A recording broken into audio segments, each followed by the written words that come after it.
Pemilu 2024. Pak Hoirul, ya, bagaimana pendapat dari Pak Hoirul mengenai pemilu 2024 yang sudah semakin dekat pasca adanya putusan dari MK terutama yang membuat akhirnya jadi kepastian hukum untuk penyelenggara pemilu dan kepastian hukum juga untuk pelaksanaannya? Ya, pasca putusan Mahkamah Konstitusi, saya pikir semua pihak sudah merasa tenang, everybody's happy, baik yang setuju dengan sistem proporsional terbuka maupun yang setuju dengan sistem proporsional tertutup. Dengan sistem yang sudah ditetapkan oleh MK, sudah diputus, semua kemudian bisa berfokus pada konteks persiapan pematangan menuju pemilu legislatif di 2024. Apakah sudah siap sebetulnya perangkat penyelenggara pemilu 2024 karena pelaksanaan ini kan serentak dan ini untuk pertama kalinya di Indonesia. Bagaimana Pak Hoirul?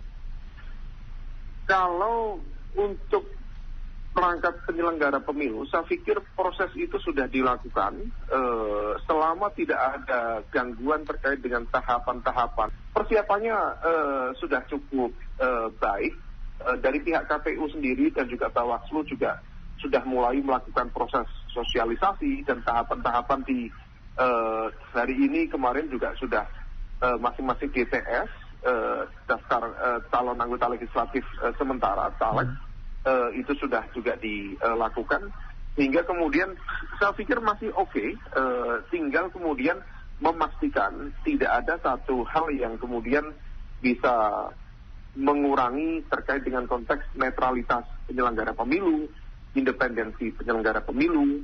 Nah, kalau misal kemudian itu bisa diupayakan, saya pikir proses persiapan bisa berjalan lebih baik. Seperti apa sebetulnya Pak, kalau kita lihat demokrasi yang akan terjadi di pemilu 2024, apalagi ini banyak yang akan dipilih nantinya di 2024, Pak Hoirul? Ya, proses politik menuju 2024 akan berjalan sangat cepat, karena per hari ini belum ada satupun capres yang memiliki kekuatan dominan dalam konteks elektoral. Yang perlu kita antisipasi, jangan sampai satu terkait dengan praktik politik uang. Semua pihak harus paham, harus sadar, dan juga ikut menetralisir praktik politik uang. Yang kedua terkait dengan politik identitas. Saya tahu identitas itu sifatnya menghadirkan polarisasi. Polarisasi itu berarti ada dua kutub yang berbeda. Bagaimanapun juga sudah saatnya kita memiliki model kompetisi yang sehat tanpa harus kemudian mengkotak-kotakan, menuding yang lain. Semua harus tetap waspada.